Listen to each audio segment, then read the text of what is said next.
My name is Chris McCarthy. I'm the Executive Director of the Provincetown Art Association and Museum. I was hired to come in for a job, actually. I think one of the only people who moved to Provincetown for a job in 2001.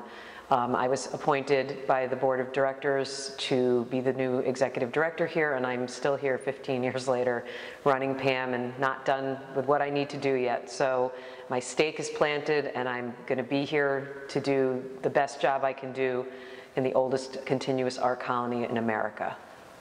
The portrait behind me is of Robert Henry, who was actually appointed president the same summer that I was appointed the director of PAM. And so together, he and I worked toward getting the permits to rebuild this building. So my first meetings with Bob and impressions of Bob were more of an advocate for art and artists rather than the artist himself. It was a very contentious project. The things that stuck with me most about Bob were his diplomacy, really weighing sides and being the diplomat that this place needed. I was green, I was fresh.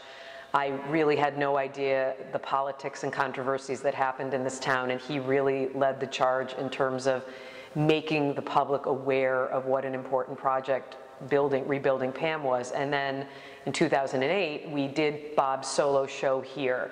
It was curated by Peter Watts, and the work the best thing about Bob is that he doesn't have a style, and April Kingsley coined Henry watching as a term to see exactly what Bob was going to do, because you just can't predict whether it's going to be two figures embracing, falling from the sky, a self-portrait of Bob coming up from a hole, calling Ground Bob Day. He's clever, he's a punster, but he truly has preserved the legacy of Hans Hofmann. That school, the basics of that school are implemented in the way he practitions, yet at the same time, it's completely his own. And he's taught in our school for many, many years, and what he has relayed to students to not only the Hofmann School, but his own theories has been magnificent. He's one of the most popular teachers that we have here, and watching him change styles day to day it's so unpredictable, and that's one of the things that I love best about him.